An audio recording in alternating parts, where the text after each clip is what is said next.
On. হ্যাঁ, দেখো তো স্ক্রিন দেখা যাচ্ছে কিনা, কেউ একজন বলো তো ঠিক আছে কিনা।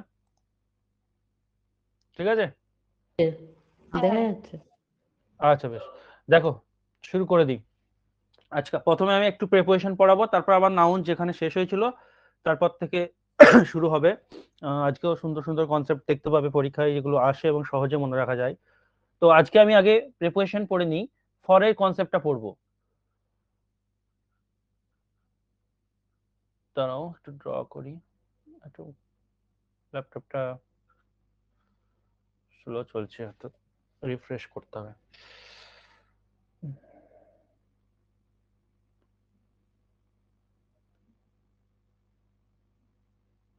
দেখো ফর এই প্রিপোজিশনের ব্যবহার আমরা পড়বো। আমি ইয়ে কি বলে তোমার স্ক্যান করে দিতে পারতাম, কিন্তু কোনো একটা বইয়ে শুধুমাত্র ফরের ব্যবহার করলেই হবে না, আমি 2-3 রকম বই থেকে তোমাদের এখানে তৈরি করে দেবো এখনই। ওই জন্য ছবি করে দিইনি, যেগুলো অন ইনের ছবি করে ইন্ডিভিজুয়াল ব্যবহার করে দিতাম, এখানে কিন্তু সেটা করছি না, কারণ অনেক রকম ব্যবহার রয়েছে, সবগুলো এখানে লিখে দেবো। 1 নম্বর ফরের ব্যবহার আমরা যেটা পড়বো, যে জন্য অর্থে বা জন্য বোঝাতে ফর ব্যবহৃত হয়, যেটা আমরা প্রত্যেককেই জানি। তাহলে শুধু আমি হেডিং এগুলো দেবো, মেন মেন পয়েন্টগুলো। জন্য অর্থে ফর ব্যবহৃত হয়, আমি আর লিখলাম না, ঠিক আছে। উদাহরণ দিচ্ছি, যে তোমার কি বলবো, I can do anything, I can do anything dash my parents, আমি আমার পিতামাতার জন্য সমস্ত কিছুই করতে পারি। তো সেক্ষেত্রে জন্য সেন্স এমনিতেই আসছে, হবে ফর, বিশাল কঠিন কিছু নয়। 2 নম্বরে চলে যাচ্ছি। তাহলে জন্য অর্থ হলো 2 নম্বরে হচ্ছে সত্ত্বেও বোঝাতে, সত্ত্বেও, ইনস্পাইট অফ যেটাকে আমরা বলি, সত্ত্বেও, হ্যাঁ, যার ইংলিশ হচ্ছে ইনস্পাইট অফ বা ডেসপাইট। তো সত্ত্বেও, এটা সত্ত্বেও এরকম আমরা বলি যখন, তখন ফরকে ব্যবহার করা যায়। আমি পুরোটা তোমরা লিখে নেবে, আমি শুধু সত্ত্বেও অর্থে বলে লিখলাম। তো কি দেখো, উদাহরণ হচ্ছে, একটা কি উদাহরণ দেওয়া যায়, হ্যাঁ, dash all his wealth, dash all his wealth, তার সমস্ত সম্পত্তি থাকা সত্ত্বেও, কমা, সে কি করছে না, হি ইজ আনহ্যাপি, সে অখুশি। তো তোমাকে অপশন দেখবে এরকম দেবে, আমি বলে দিচ্ছি। অপশন ধরো তোমাকে এখানে হলো for, at, of, on. For, at, of আর অন। তো এখানে তুমি সেন্সটা কি রকম ক্রিয়েট করছো, যে তার সম্পত্তি থাকা সত্ত্বেও সে কিন্তু অখুশি। তো এখানে সত্ত্বেও ইংরাজি তুমি ফর প্রিপোজিশন হিসেবে ব্যবহার করতে পারো, সত্ত্বেও অর্থকে প্রকাশ করে ফর।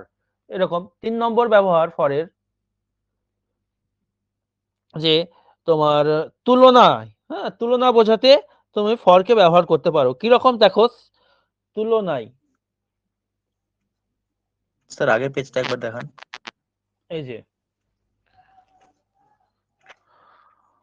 তুলনায় বোঝাতে ফর, কিরকম উদাহরণ দিই, এটা একটু ভালো করে বুঝবে। তুলনা বোঝাতে ধরো বললাম, হিজ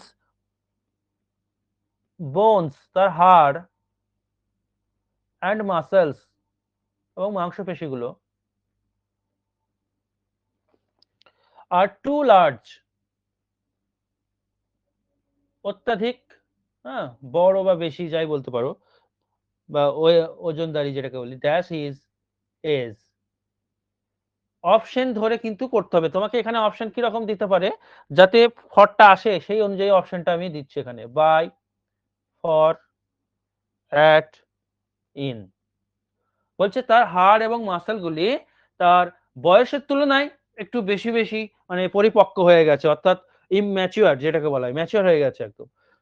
তো এখানে দেখো কোনো কিছুর তুলনায় বোঝাচ্ছে, তো আমরা ইজিলি এখানে ফর ব্যবহার করব। তুলনায় মানে এরকম না, আমি তুলনা লিখিনি এই কারণে, তুলনা মানে কারোর সাথে কম্পেয়ার করছে এরকম নয়, এরকম বলতে চাইছি যে তার বয়স যতটা, ঠিক তার থেকে বেশি কিন্তু তার ম্যাচুরিটি এসছে, অর্থাৎ হাড় এবং মাসেলের একটা পাওয়ার এসছে, ঠিক আছে। তো এই জন্য ফরটা আমরা দিলাম। 4 নম্বর,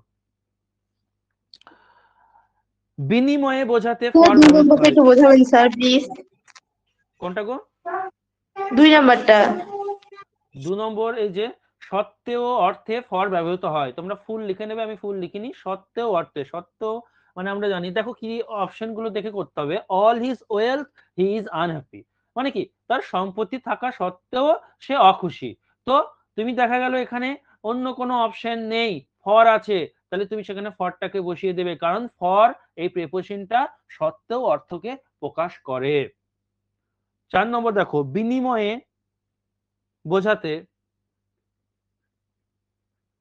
ফর ব্যবহৃত হয়। কিরকম বিনিময়ে? ধরো বললাম he sent me a cheque, সে আমাকে একটা চেক পাঠিয়েছিল।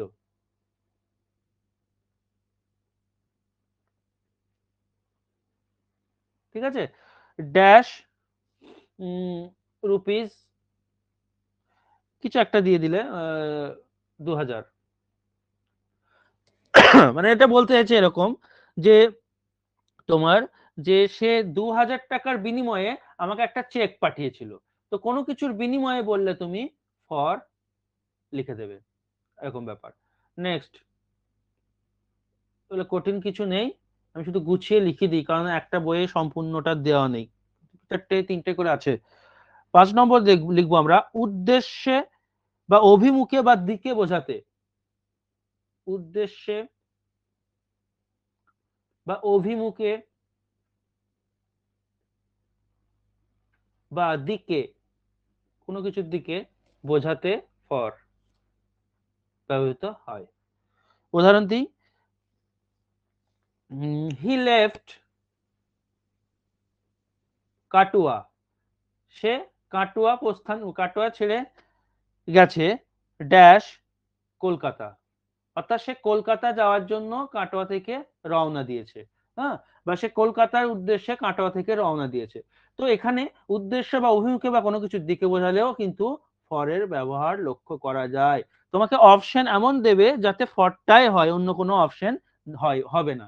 ঠিক আছে, তাই আমাকে এই ব্যবহারগুলো মনে রাখতে হবে। কি বললাম, যে কোনো কিছুর উদ্দেশ্যে, কোনো কিছুর অভিমুখে, কোনো কিছুর দিকে হ্যাঁ যাওয়া এরকম বোঝাবে, তখন আমরা ফর ব্যবহার করব।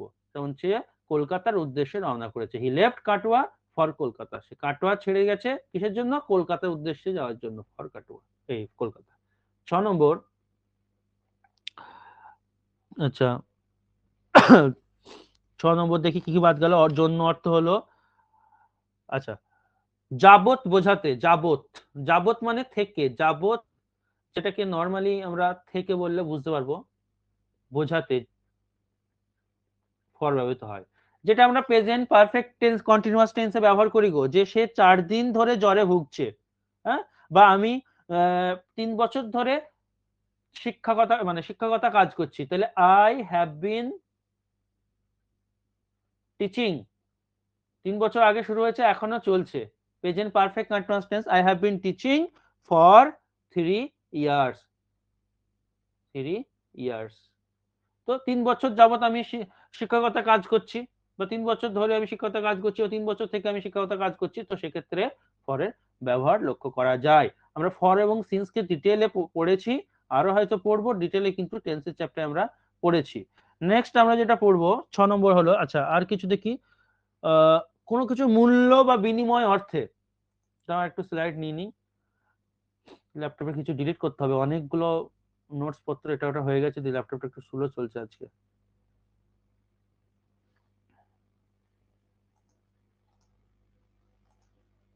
এবার ঠিক আছে, মাথা খারাপ হয়ে গেছিল।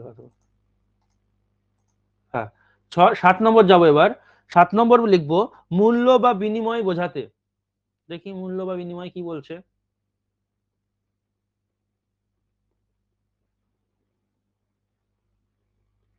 বা বিনিময় অর্থে বা বোঝাতে ফর কিরকম? ধরো বললাম সে হি বট আ কার, সে একটা গাড়ি কিনেছিল। ঠিক আছে, বিনিময়ে বা মূল্যে করে দাও, মূল্যে বা বিনিময় বোঝাতে ড্যাশ 30 লাখ, সে 30 লাখের বিনিময়ে একটা গাড়ি কিনেছিল ফর 30 লাখ। এটা পরীক্ষায় দেয় কিন্তু, এটা ইম্পর্টেন্ট। কোনো কিছুর মূল্যে বা কোনো কিছুর বিনিময়ে কিছু কেনা বোঝালে তুমি ফর ব্যবহার করবে। 8 নম্বর উদ্দেশ্য বলেছি, কারোর পক্ষ নেওয়া বোঝাতে। কারোর, স্যার টাকার হ্যাঁ আগে বলো। কি ফর বসে নাকি? টাকার আগে রুপিস বা ঠিক, কিছু? হ্যাঁ হ্যাঁ হ্যাঁ, কোনো কিছু কিনছো, কোনো কিছু দিয়ে কিনছো, হ্যাঁ এইসব বোঝালেই, কোনো কিছুর বিনিময়ে কিনছো এরকম বোঝালে ফর ব্যবহার করবে।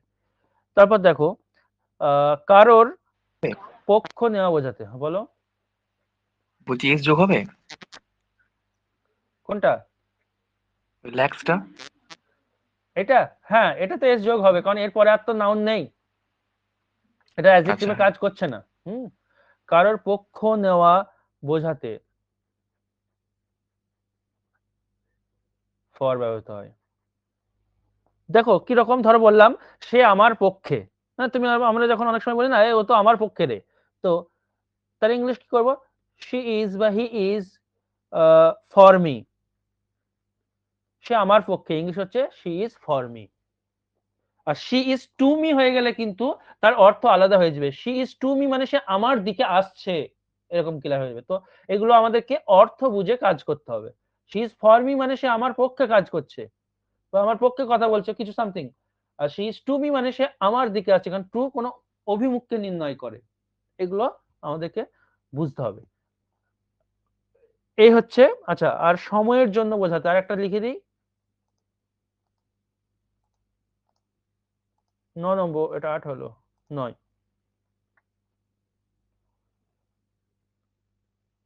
সময়ের জন্য বোঝাতে। কি রকম সময়ের জন্য? ধরো বললাম একদিনের জন্য, ফর এ ডে, আমি শুধু সেই জায়গাগুলো লিখছি, ফর এ ডে একদিনের জন্য, বাংলা লিখে দিই।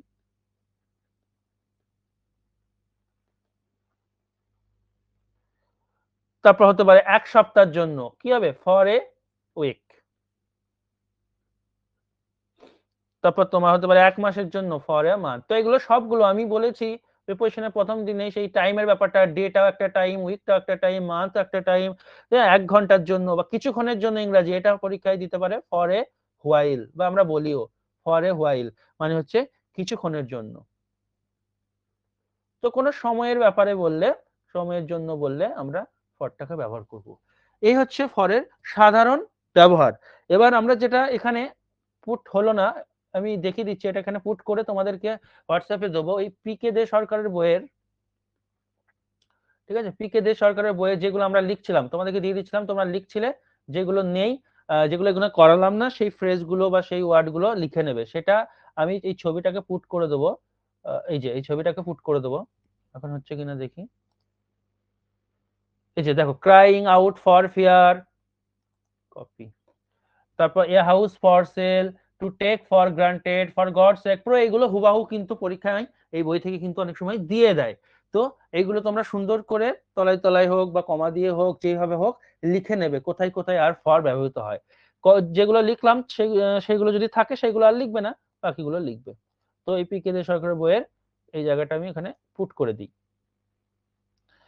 তাহলে ফরের ব্যবহার আর কিছু নেই, ফর নিয়ে জটিলতা সৃষ্টি হয় না, তবে ফরের অ্যাপ্রোপ্রিয়েট প্রিপারেশন কিছু রয়েছে, সেগুলো আমি তোমাদেরকে গল্পের চলে হোক বা যাই হোক কি করলে ভালো হবে, কটা আছে কি না আছে আমি শর্ট আউট করব, শর্ট আউট করে তোমাদের কিন্তু আমি দিয়ে দেবো। ঠিক আছে, তাহলে এখানে আমি হেডিং করে রাখছি যে ফিক্সড প্রিপারেশন বলে, তাহলে মনে থাকবে।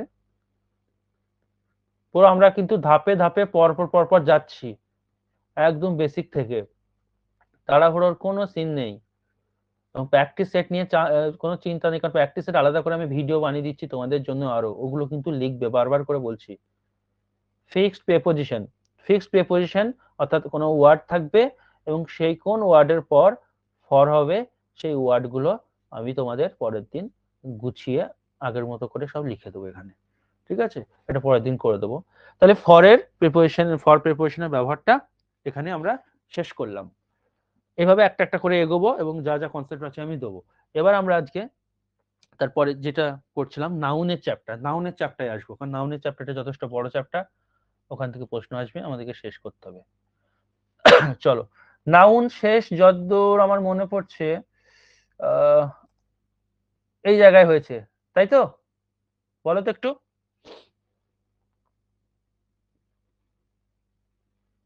হ্যাঁ স্যার, এত অবধি হয়েছে। আচ্ছা, তারপর থেকে আমরা যাব। তো দেখো, এই যে আমি লিখছিলাম, এখনই টাইপ করছিলাম, এই নাউনগুলো, যাতে সময়টা তোমাদের বেঁচে যায়, সময় থাকলে আমি পিপিটি রেডি করে রাখি, যাতে তোমাদের এক্সট্রা মানে বেশি পড়াতে পারি। দেখো, এই যে নাউনগুলো দিয়ে আজকে শুরু করব, এই নাউনগুলো তোমরা জানো যে যারা টাচে কম্পিটিটিভ এক্সামে টাচে রয়েছে তারা জানো এই নাউনগুলো দিয়ে অনেক জায়গায় এরর কারেকশন বা আদার্স বিভিন্ন রকম কোয়েশ্চেন দেয়। তো এই নাউনগুলো হচ্ছে আনকাউন্টেবল নাউন। আমরা এইখান থেকেই কিন্তু শুরু করব আজকে আনকাউন্টেবল নাউন। তাহলে হেডিং কি দেবো? হেডিং দেবো, চলো হেডিং দিই সাম কনফিউজিং। কনফিউজিং কথাটা আমি ইউজ করব, কারণ এরা কনফিউজ করে দেবে। এদের আমি গ্রুপ বানিয়ে বানিয়ে সুন্দর করে লিখে দিচ্ছি, দেখো। তাহলে হেডিং দেবো, আজকে হেডিং হচ্ছে সাম কনফিউজিং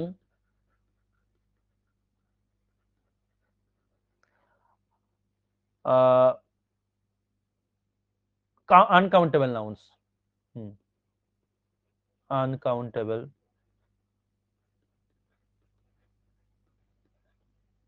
nouns. কিছু কনফিউজিং আনকাউন্টেবল নাউন্স এর কথা আমরা আজকে পড়ছি। তো দেখো,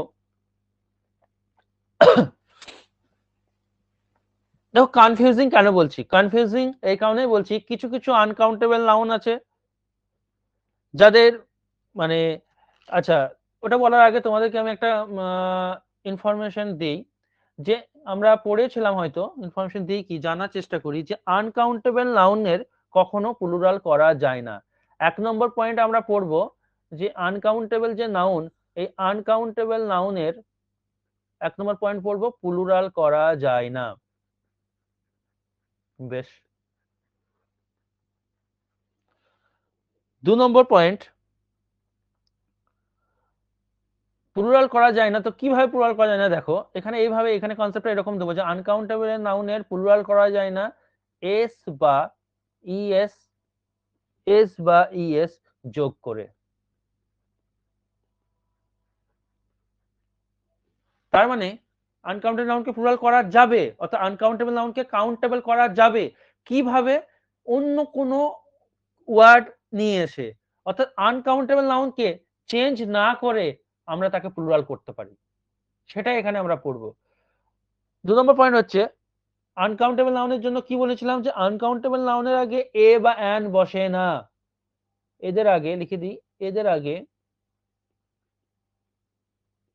এ বা অ্যান বসে না। এই দুটো পয়েন্ট আমরা আনকাউন্টেবল নাউন সম্পর্কে পড়েছি। এবার চলো কি বলতে চলেছি আমি, দেখো কিছু ইম্পর্টেন্ট আনকাউন্টেবল নাউন্স, এইগুলোই কিন্তু পরীক্ষায় আসে, এইগুলোই আসবে, ভিভিআই, খুবই ইম্পর্টেন্ট। তো লিখি, হেডিং করি, হেডিং করাই আছে, আলাদা করে দিচ্ছি না। কিছু ইম্পর্টেন্ট আনকাউন্টেবল নাউন যারা কনফিউশন তৈরি করে। তার মধ্যে খুব বেশি ইম্পর্টেন্ট কোনগুলো আমি বলে দিচ্ছি। ইনফরমেশন, ব্যাগেজ, লাগেজ, সব পড়তে হবে কিন্তু, কারণ এগুলো বাকিগুলো আসেনি বলে যে কখনো আসবে না বা একবারে আসেনি তা নয়, এইগুলো বেশি বেশি প্রশ্নে দেখতে পাবে, এই জন্য আমি আন্ডারলাইন করছি। সিনারি, ফার্নিচার, হ্যাঁ, soap, chalk, equipment, evidence, mischief, work, jewellery, এগুলো তো প্রথম ধাপে সবগুলোই পাবে। আর কিছু ইম্পর্টেন্ট যেমন পোয়েট্রি, পটারি, তারপর তোমার ব্রিক, ইট যেটা here, stone, paper, paper, stone, এগুলো এসেছিল বহুবার। গ্লাস, উড, এই যে এগুলো। মানি, হ্যাঁ মানিটা খুব ইম্পর্টেন্ট, মানি আর ব্রেড, এই দুটো। তো এইগুলো বেশি পরীক্ষায় আমরা দেখতে পাবো, বা প্র্যাকটিস সেট গুলো যখন করবো না বিভিন্ন পরীক্ষার কোয়েশ্চেন বা কিছু, তখন কিন্তু পাবো। এবার আমরা এখান থেকে কি তথ্যটা দিচ্ছি দেখো, আনকাউন্টেবল নাউন, এই যে যেগুলো আমি লিখেছি, ধরো পোয়েট্রি, ওর মধ্যে রয়েছে, এর আমরা যদি প্লুরাল করি, তাহলে আমরা অনেকে এরকম করে দিই, বা যদি করতে বলে এরকম হয়তো করে দেবো, কিন্তু এটা ভুল।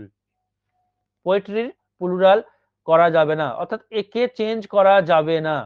2 নম্বর হচ্ছে ধরো পটারি, সেম কেস, পটারি, একে যদি তুমি প্লুরাল করো হয়তো এরকম করে দেবে টানে টানে পটারিজ, কিন্তু না। কেন এদের প্লুরাল করা যাবে না? কারণ এরা হচ্ছে আনকাউন্টেবল নাউন। কিভাবে প্লুরাল করা যাবে না? এদের সাথে এস বা ইএস লাগিয়ে প্লুরাল করা যাবে না, কারণ এরা আনকাউন্টেবল নাউন। কিন্তু দেখা গেল এরকম হতে পারে, যেমন সোপ, ঠিক আছে, সোপ, সাবান। অনেকে বলবে দেখো বেশি লজিক খাটাতে গেলে কিন্তু বোঝানো মুশকিল আছে। সোপ বলে স্যার সাবান তো আমি গুনতে পারি, কিন্তু শোনো সাবান হচ্ছে আনকাউন্টেবল নাউন, তাই সাবানের সাথে কখনো তুমি এস লাগিয়ে প্লুরাল করতে পারবে না। তাহলে বলবে স্যার আমি যদি দোকান থেকে অনেকগুলো সাবান কিনে আনি বা 3টে সাবান কিনে আনি কি করে লিখবো? আমি বলছি আমি দোকান থেকে একটা সাবান কিনে এনেছিলাম, ধরো এটা বললাম, তাহলে তুমি কি বলবে? আই বট এ সোপ, তাই তো? আমরা এতদিন এটাই বলে এসেছি, কিন্তু এটা ভুল। গ্রামাটিক্যালি নিয়ম অনুযায়ী অ্যাকর্ডিং টু অক্সফোর্ড কেমব্রিজ যাই বলো না কেন তাদের নিয়ম অনুযায়ী ভুল। কেন ভুল? কারণ সোপ হচ্ছে আনকাউন্টেবল নাউন। আর আমি প্রথমে কি লিখে দিয়েছি তোমাদের, যে আনকাউন্টেবল নাউনের আগে, এই যে দেখো আনকাউন্টেবল নাউনের আগে এ বা অ্যান বসবে না। তাহলে আনকাউন্টেবল নাউনের আগে যে এ বসে গেছে, তাহলে এটা কিন্তু বসবে না। তাহলে বলে স্যার আমি এটা তাহলে কেটে দাও। তাহলে এবার কি হচ্ছে দেখো, আই বট সোপ, আমি সাবান কিনেছিলাম, কিন্তু আমি বলতে চাইছি আমি 1 পিস সাবান কিনেছিলাম। তাহলে স্যার ট্রান্সলেশন আমি কি করব? আমি তো বলি 1 পিস তো কিনে এনেছিলাম, এটা তো মুখে বলি, তো এই ট্রান্সলেশন কি করব? তাহলে আমাকে কিন্তু এর আগে এ বা অ্যান আমি বসাতে পারছি না ঠিকই, কিন্তু তাহলে এই ট্রান্সলেশন করতে গেলে আমাকে কি করতে হবে? তখন এইদিকে লিখে দিচ্ছি, I bought A piece of soap. ঠিক আছে? তো সাবানের ক্ষেত্রে বারও বলা হয় বিআর, কোনগুলোর ক্ষেত্রে কি লাগানো হবে, হ্যাঁ, সেগুলো কিন্তু আমার এখানে দেখো দেওয়া আছে, আমি এখানে অ্যাড করে দেবো। এই যে এখানে দেওয়া আছে, দেখো সোপ, দেখতে পাচ্ছ আশা করি 3 নম্বর ছকটায় দেখো soap, A bar of soap বা 2 বার্স অফ সোপ, এইরকম আমাকে লিখতে হবে। পিসটা হয়তো ভালো লাগছে না শুনে, অনেক সময় পিস দিয়েও কাজ চালাতে হয়, কিন্তু সব থেকে বেস্ট হচ্ছে এ বার অফ সোপ। আমি এখানে পেস্ট করে দিচ্ছি,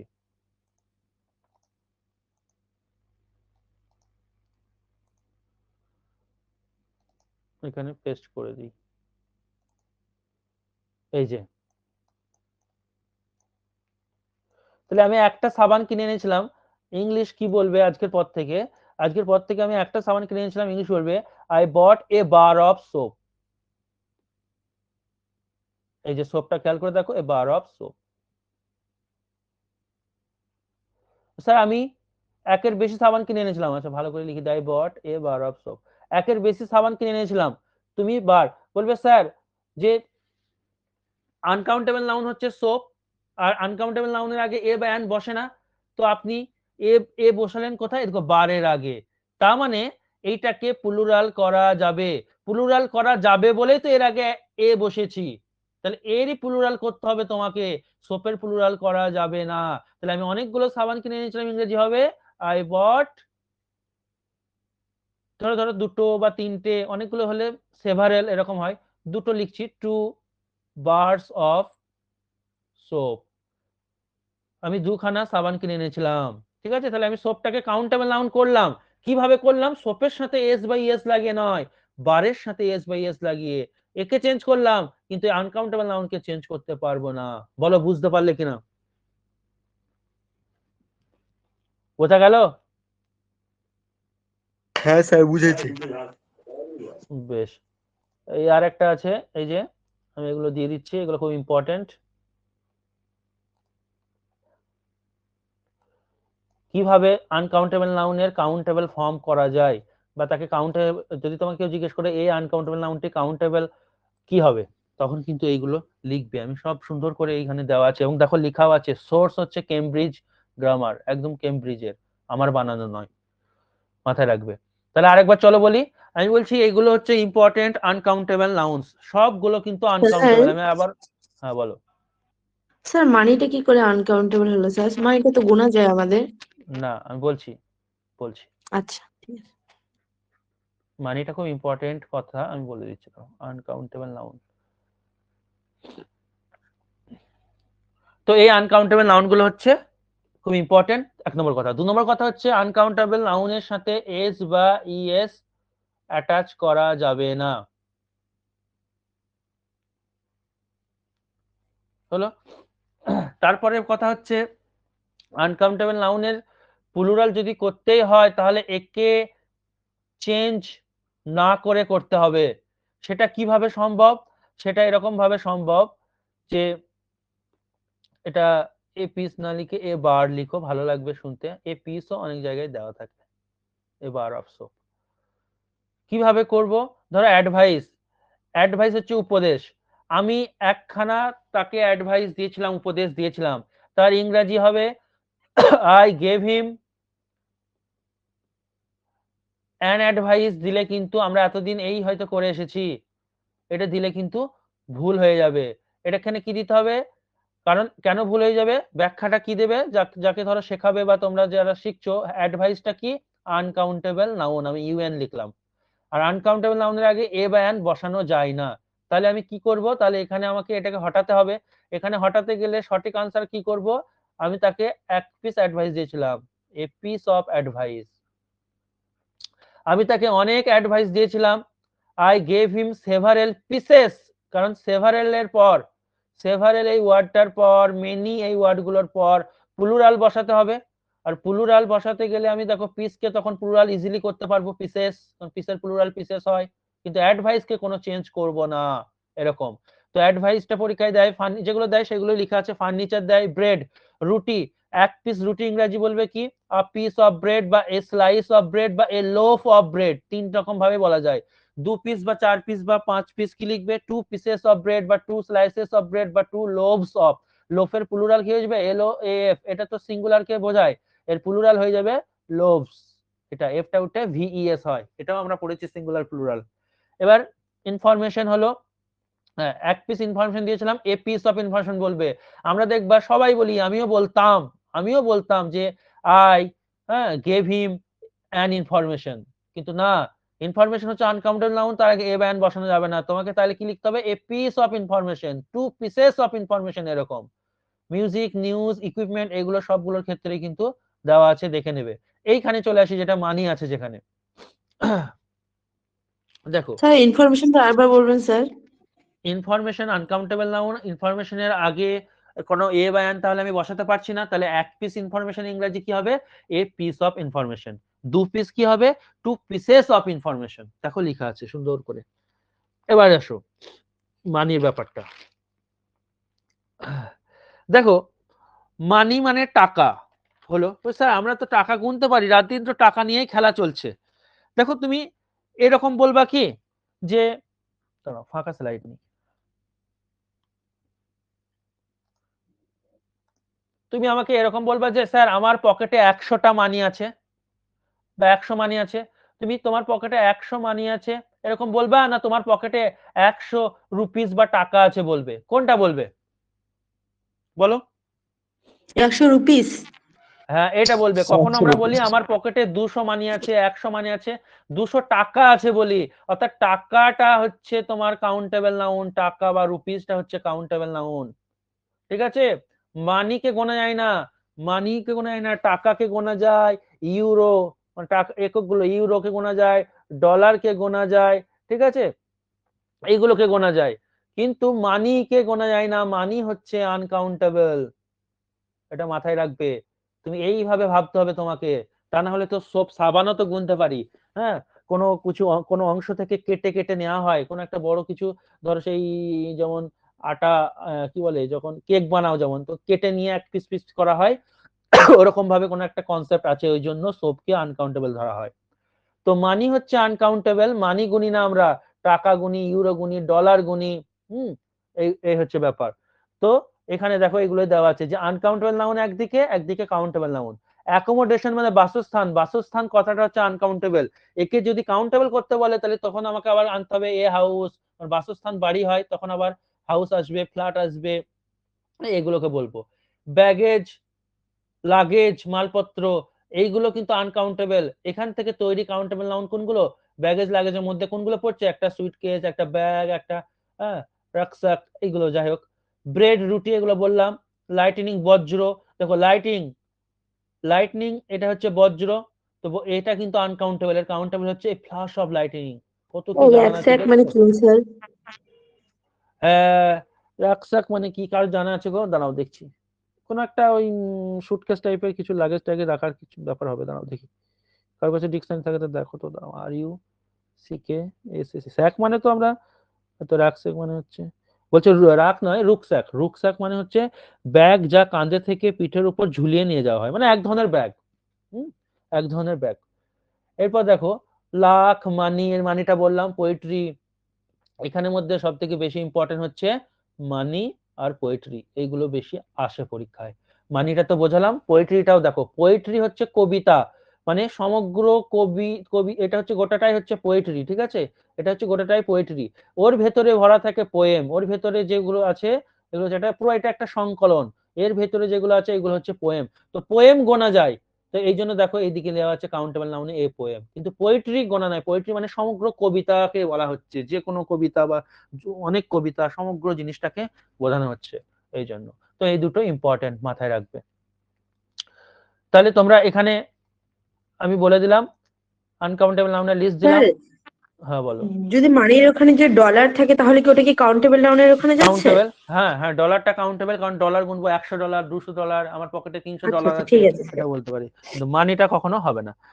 এই ছিল আমাদের কনফিউজিং আনকাউন্টেবল নাউনের ব্যাপার। একটা বার চলো আমি একটা কোয়েশ্চেন দিচ্ছি।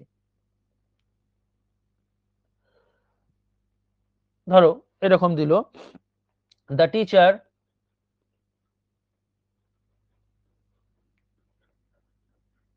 নিডেড এ চক।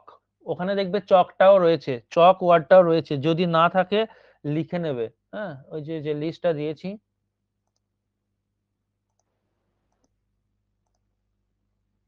এখানে চক চক ওয়ার্ডটা রয়েছে, দ্বিতীয় নম্বর সেন্টেন্সে আছে।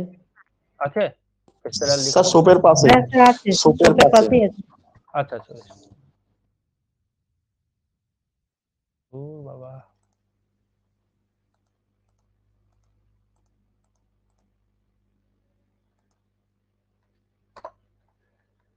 এক মিনিট দাঁড়াও।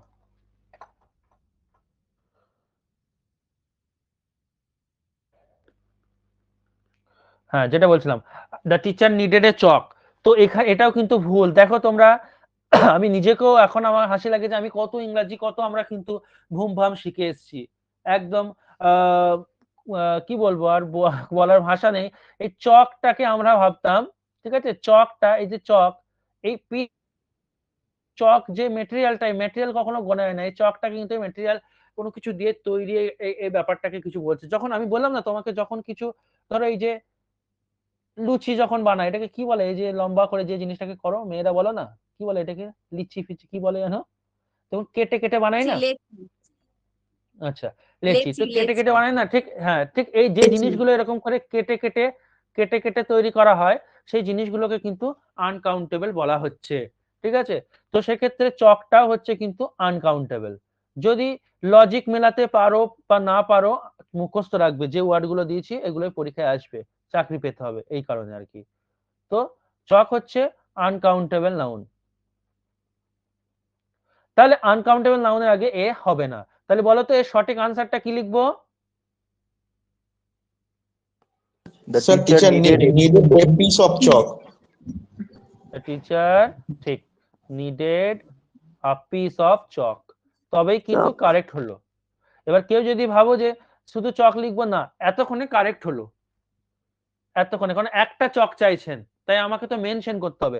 অনেক দুটো চক চাইলে 2 pieces of chalk, কিন্তু চকস করবে না। আমার বক্তব্য এইটাই যে চকস করবে না, এটা কিন্তু করা যাবে না। আশা করি প্রত্যেককে বুঝতে পেরেছো। নেক্সট, তাহলে তার মানে এখান থেকে, হ্যাঁ বলো।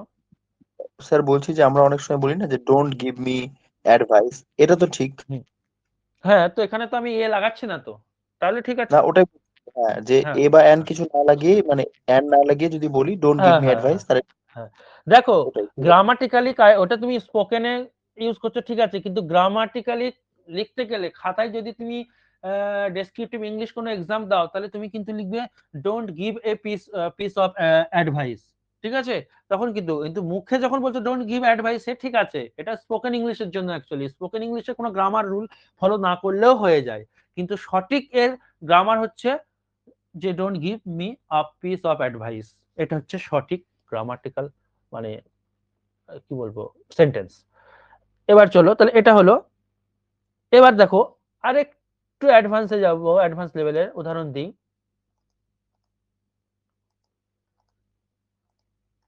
ধরো এটাই দিই,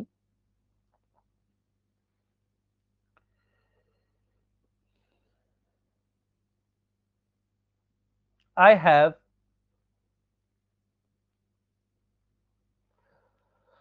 an urgent work with you.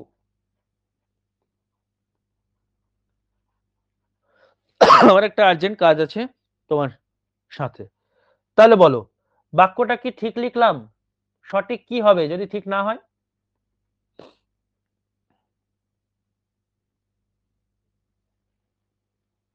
হয়তো I তোমাদের have a lot of urgent work.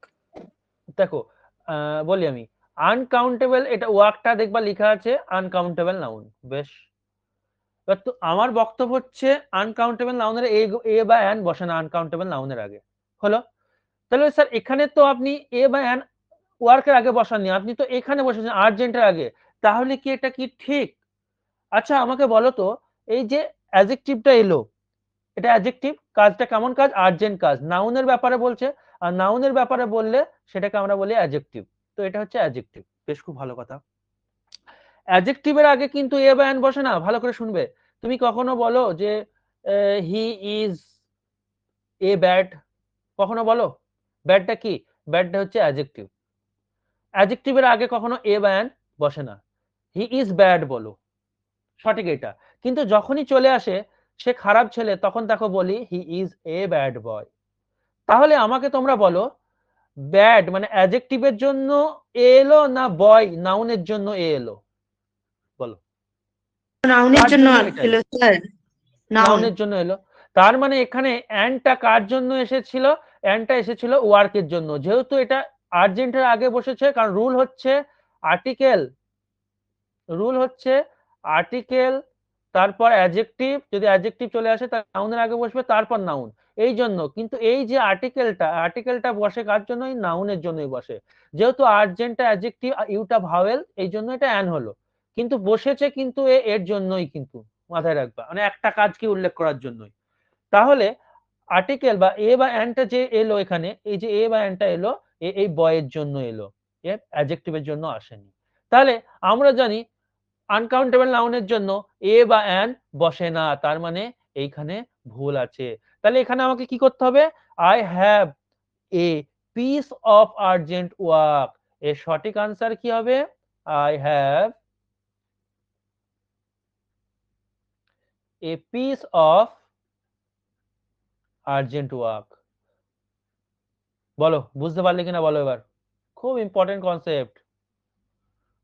এখানে কি করলাম? নাউনের আগে একটা অ্যাডজেক্টিভ বসিয়ে দিলাম, যাতে তুমি পরীক্ষায় বুঝতে না পারো, তোমাকে এইভাবেই দেবে, তুমি তো এটাই জানো যে ওয়ার্ক তো আনকাউন্টেবল নাউন, আনকাউন্টেবল নাউনের আগে এ বা অ্যান হয় না, এখানে তো এ বা অ্যান নেই, এখানে আছে, তো কি হয়েছে যে এটা রাইট করে দিয়ে চলে আসবে? কিন্তু না, এটা রং। এই এ বা অ্যানটা বসেছিল এর জন্যই, এটা অ্যাডজেক্টিভটা এই নাউনকে বর্ণনা করতে এসেছে, ঠিক আছে? যেহেতু এই ইউটা ভাওয়েল বলে এর আগে অ্যানটা হয়েছে আর কি, আর কিছু না। তাহলে ওয়ার্কটা আনকাউন্টেবল নাউন, এর আগে এ বা অ্যান কি করে হয়? তাহলে আমাকে কি করতে হবে? A piece of urgent work, VVI sir concept. With you বলো তো লিখলেন না কেন? কোনটা? ওটা লিখিনি, উইথ জায়গা ইউ। নেই। আচ্ছা আচ্ছা, এটা লিখে নাও উইথ ইউ, খেয়াল করিনি বা জায়গা নেই, উইথ ইউ। বোঝা গেল এবার?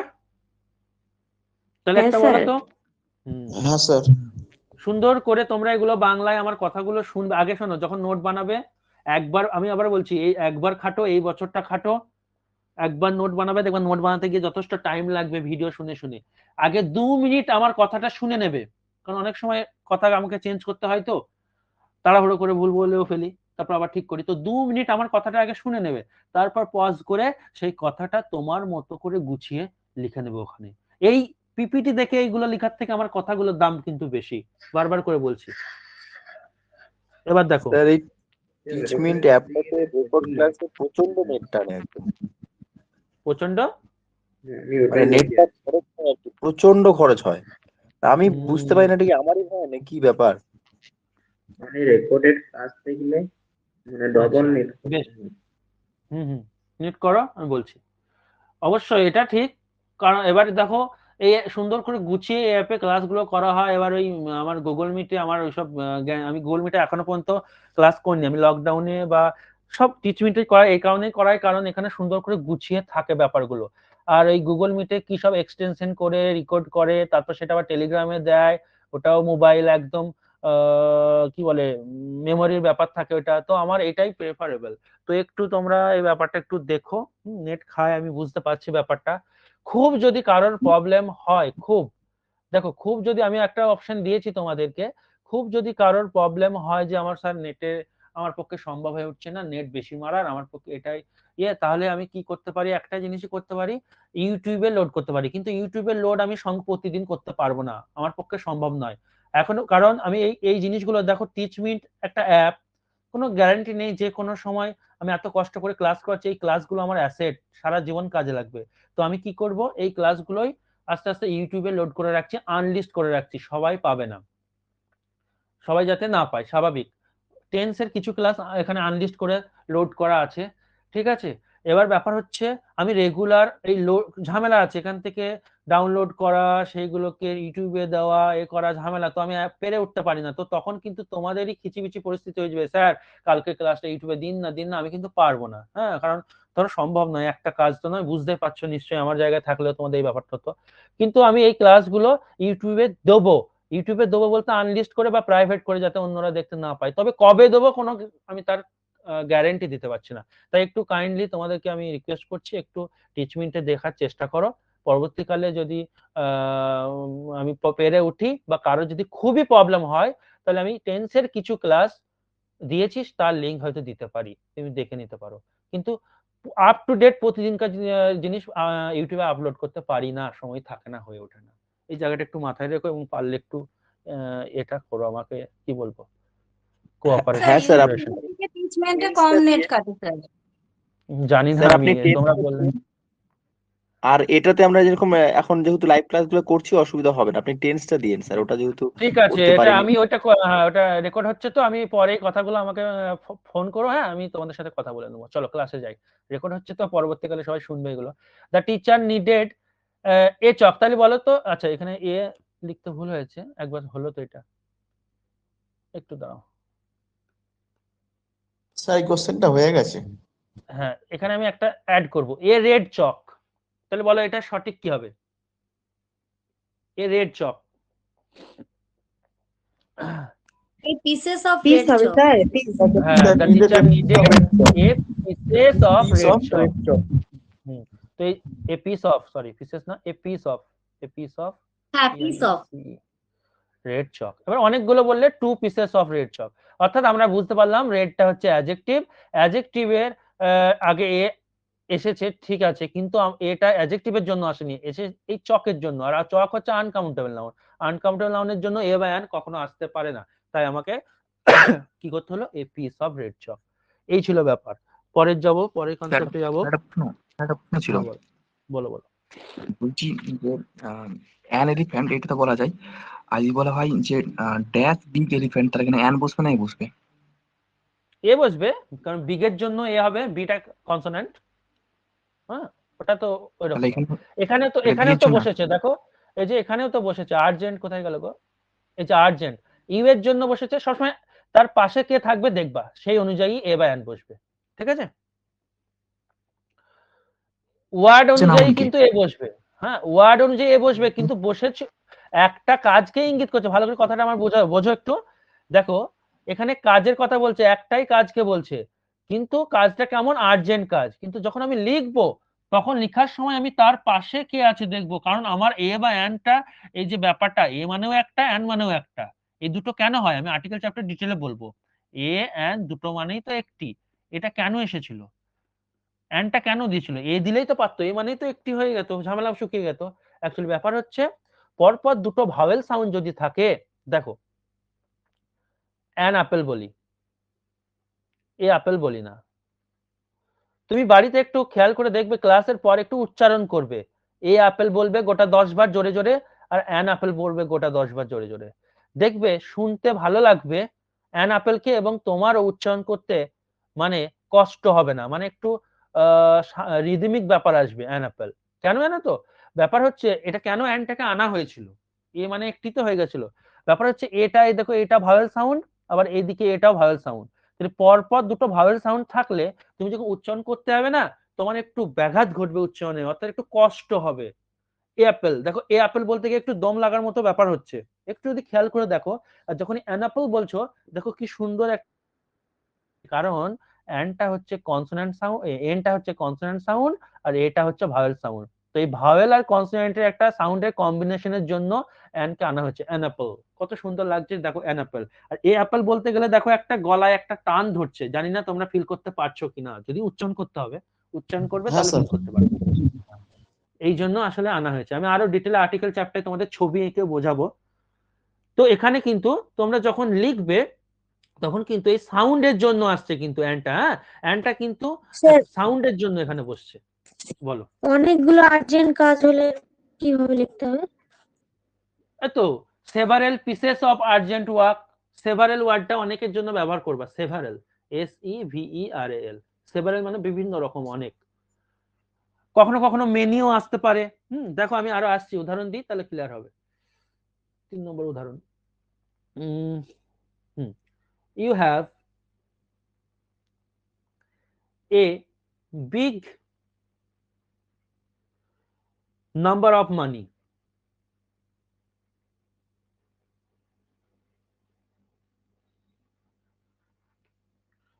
একটু সূক্ষ্ম ভুল, দেখো দেখি ধরতে পারবে কিনা। বিগ না, এ বিগ বিগটা ভুল নয়, বিগটা ভুল নয়। এ বিগ বিগ নাম্বার মানে একটা বলে দাও, বিগ নাম্বার মানে অনেক সংখ্যক, হ্যাঁ এটা হয়, বিগ নাম্বার ইউজ করা যায়। ভুলটা কোথায় আছে শোনো, ভুলটা হচ্ছে এই জায়গাটায়। কি ভুল, লিখে দিই এখানে।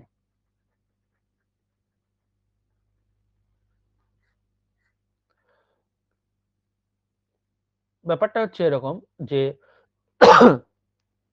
নাম্বার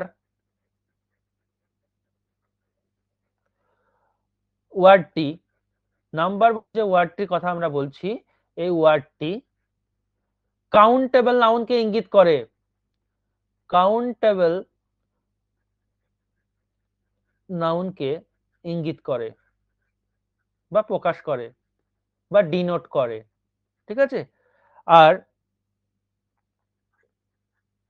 তাহলে আনকাউন্টেবল নাউনকে ইঙ্গিত করে কোনটা, তোমার কোয়ান্টিটি, হ্যাঁ বা অ্যামাউন্ট, কোয়ান্টিটি, কোয়ান্টিটি, টাকার ক্ষেত্রে অ্যামাউন্টও আসতে পারে, অ্যামাউন্ট, এরা আনকাউন্টেবল নাউনের জন্য ব্যবহৃত হয়,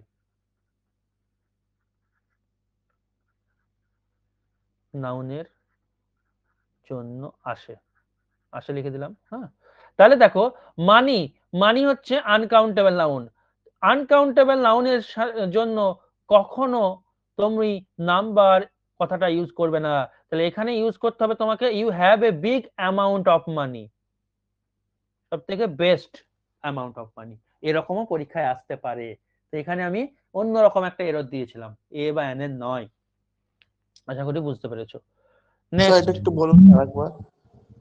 মানি হচ্ছে আনকাউন্টেবল নাউন, আনকাউন্টেবল নাউনকে ইঙ্গিত করতে গিয়ে তোমাকে কখনো নাম্বার ওয়ার্ডটা আনা যাবে না, নাম, কারণ নাম্বার ওয়ার্ডটা সংখ্যা, এই নাম্বার বা সংখ্যা এই ওয়ার্ডটা সবসময় কাউন্টেবল নাউনের জন্য বসে, মানি হচ্ছে আনকাউন্টেবল, তাই নাম্বারটা হবে না। আনকাউন্টেবল নাউনের জন্য কি বসাবো তাহলে, কোয়ান্টিটি বলে বসাতে পারো, অ্যামাউন্ট কে বসাতে পারো, এখানে টাকার জন্য অ্যামাউন্টই বেস্ট, তাই আমরা নাম্বারের পরিবর্তে অ্যামাউন্ট বসালাম, এই হচ্ছে ব্যাপার। নেক্সট দেখো,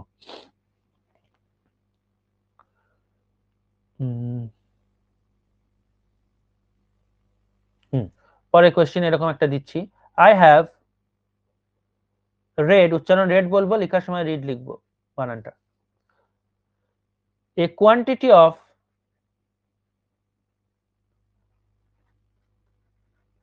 নোভেলস, বলো তো কোথায় কি আছে ভুল টুল? নোভেল মানে উপন্যাস। কোয়ান্টিটি হবে না স্যার এখানে, কেন? কোয়ান্টিটি স্যার পরিমাণ, লিকুইড জাতীয় কিছু স্যার নাকি এটা স্যার? Countable noun. কোয়ান্টিটি, হ্যাঁ একদম। দেখো কি বললাম যে নোভেল উপন্যাস, উপন্যাস তুমি গুনতে পারবে, তো উপন্যাস হচ্ছে কাউন্টেবল নাউন। আর কাউন্টেবল নাউনের জন্য কোয়ান্টিটি Number. ব্যবহার করা যাবে না, নাম্বার ওয়ার্ডটা ব্যবহার করতে হবে। I have read A number of novels, আমি অনেক সংখ্যক নোভেল পড়েছি। পরের কোয়েশ্চেন, চার ছিল।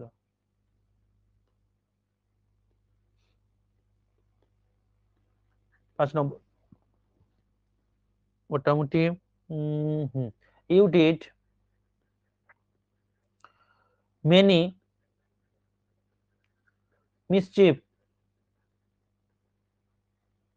মিসচিফস ইয়েস্টারডে, তুমি অনেক খারাপ কাজ করেছো গতকাল, বলো তো কি হবে?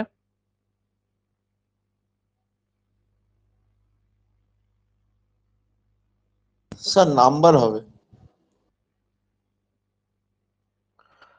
দেখো না, ভালো করে ভেবে বলো। দেখো আমি লিখেছিলাম যে ছকটা, স্যার মেনিটা তো আনকাউন্টেবল নাউন স্যার।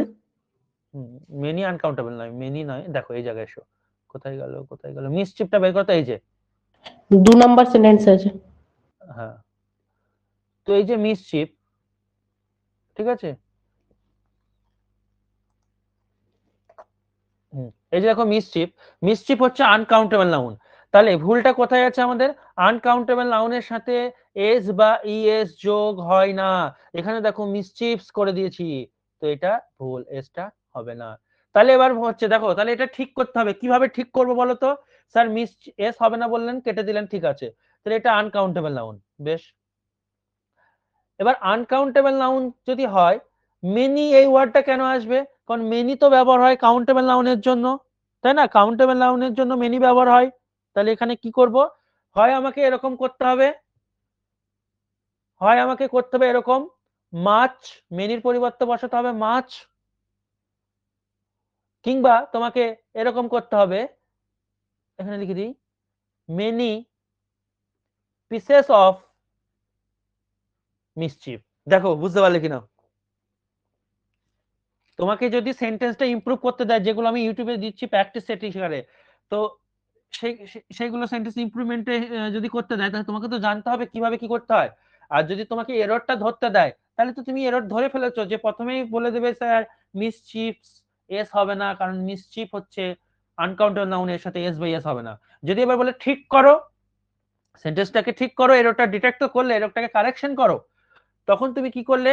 এসটাকে কেটে দিলে, তবুও কিন্তু বাক্যটা ঠিক নয়। কেন ঠিক নয়? কারণ আনকাউন্টেবল নাউনের আগে মেনি আসবে না, কারণ মেনি বসে কাউন্টেবল নাউনের জন্য। তাহলে কি করব? তাহলে আমাকে কি করে দিতে হবে? মেনি পিসেস অফ, কিংবা মেনির পরিবর্তে মাছ বসাও, কারণ মাছ ব্যবহৃত হয় আনকাউন্টেবল নাউনের জন্য। বুঝতে পারলে? আর এই দেখো লজিকটা দেখে নাও, মেনি সাদা পড়ে যাচ্ছে, মেনি ব্যবহৃত হয়, মেনির পরে যে আসবে, এখানে লিখে দিচ্ছি,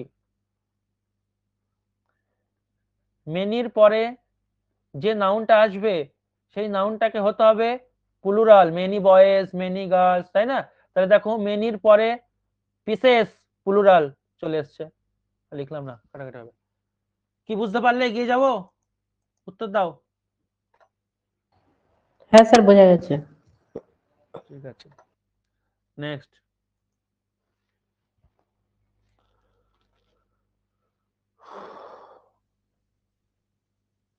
এটা করলাম, বেশ। আচ্ছা, প্র্যাকটিস সেট দিয়ে দেবো, এগুলো আকারে আমি প্র্যাকটিস সেট করে দেবো একদিন। পরে চলে যাচ্ছি, পরের কনসেপ্ট চলে যাচ্ছি। তাহলে এখানে আনকাউন্টেবল নাউনের একটা গ্রুপ শেষ হলো বলতে পারো, নেক্সট গ্রুপে যাচ্ছি। যেগুলো থেকে ভুল হতে পারে সেইগুলো আমি প্র্যাকটিস করে দিলাম এখনই। বাকিগুলো প্র্যাকটিস সেটে দেবো।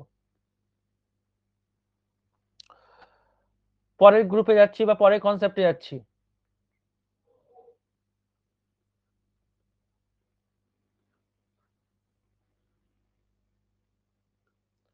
দেখো কিছু নাউন আছে যাদের শেষে এস বা ইএস থাকে না, কিন্তু এরা অলওয়েজ প্লুরাল এবং এদের কখনো সিঙ্গুলার করা যাবে না। কিরকম আবার বলছি, লিখে দিই নাহলে প্রবলেম ক্রিয়েট করতে পারে। কিছু নাউন আছে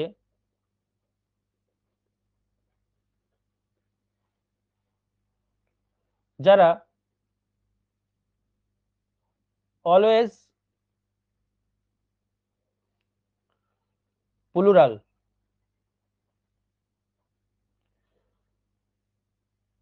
কিন্তু এদের শেষে এস বা ইএস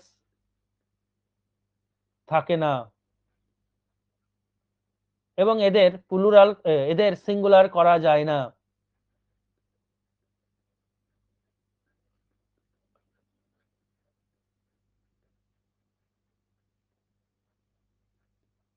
করা যায় না। তো এগুলো না স্যার, হুম ক্যাটেল, কেটাল, হেয়ার, হ্যাঁ ক্যাটেল, পিপল, পুলিশ, যেগুলো পরীক্ষায় আসে সে কটাই লিখবো। পাবলিক, তারপর তোমার ইনফ্যান্ট্রি, শৈশব যেটা, ইনফ্যান্ট্রি, ক্যাভালারি, জেন্ট্রি, পরীক্ষায় এগুলো আসবে। পিজেন্টারি,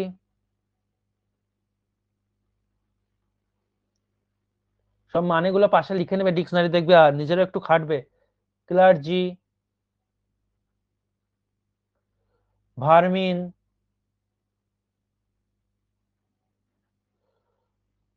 পোল্ট্রি, আর ইলেকটোরেট, পরীক্ষা এসেছিল এটা, ইলেকটোরেট। ঠিক আছে, এগুলো বেশি আসে, হয়তো আরো দু তিনখানা হয়তো প্র্যাকটিস সেটে পেয়ে যাব। এরা কি, এরা কি বললাম, এরা অলওয়েজ প্লুরাল। তাহলে যারা অলওয়েজ প্লুরাল তাদের আমরা সিঙ্গুলার করতে পারবো না, এক নম্বর কথা। দু নম্বর কথা কি, দু নম্বর কথা হচ্ছে এদের শেষে কখনো এস বা ইএস দেখতে পাবো, মানে থাকে না এদের সাথে। তাই যদি কোথাও এস বা ইএস এদের সাথে দেখতে পাও, কেটে দেবে। পরীক্ষায় ভুল দিলে এদের সাথে এস বা ইএস যোগ করে দেবে দেখবা, কিংবা এদের আগে এ বা এন বসিয়ে দিবে। কারণ প্লুরাল কেউ যদি হয় তাহলে তার আগে এ বা এন হবে না, এক নম্বর কথা, ওখানে ভুল হবে। আর এদের শেষে এস বা ইএস থাকে না, এর সাথে এস বা ইএস দেখলে সেখানে কেটে দেবে। এই হচ্ছে ব্যাপার। এবার একটা জিনিস তোমাদের বলে রাখি, পুলিশ, এই যে ওয়ার্ডটা লিখলাম পুলিশ, পুলিশ কিন্তু সিঙ্গুলার এবং প্লুরাল দুটোই হয়। কিরকম, পুলিশ যখন ডিপার্টমেন্ট, পুরো ডিপার্টমেন্টকে বোঝায়, পুরো পুলিশ ডিপার্টমেন্ট যেটা, যখন পুরো ডিপার্টমেন্টকে বোঝায় তখন প্লুরাল। ঠিক আছে, পুলিশ যখন পুরো ডিপার্টমেন্টকে বোঝাবে তখন এটা পুলিশ ওয়ার্ডটি হচ্ছে বা নাউনটি হচ্ছে প্লুরাল। কিন্তু যখন বললাম আমি একটা পুলিশ দেখেছিলাম বা একটা পুলিশ ওখানে আসছে বা পুলিশটি ওখানে যাচ্ছে, তখন আমি কিন্তু একজনকেই বলছি। আর পুলিশ ডিপার্টমেন্ট, পুরো ডিপার্টমেন্টের কথা বলবো যে এই কাজটার জন্য পুলিশ দায়ী, তার মানে আমি পুরো ডিপার্টমেন্টকে বললাম, তখন কিন্তু পুলিশটা এখানে প্লুরাল হিসেবে ইউজ হচ্ছে। দেখা এবার তোমাদের একটা উদাহরণ দিই, পরীক্ষায় কেমন প্রশ্ন আসবে। জেন্ট্রি মানে অভিজাত সম্প্রদায়, ভদ্র সম্প্রদায়কে বোঝায়। Of the town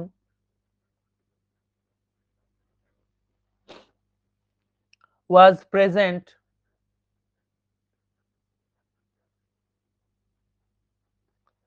at the function.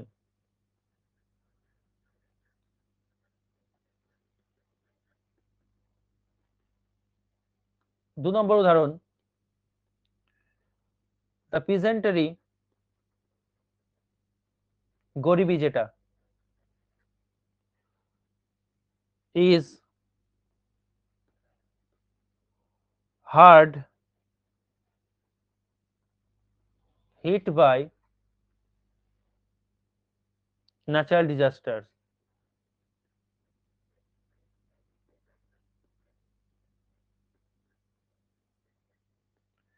বলো এখানে কোথায় ভুল আছে?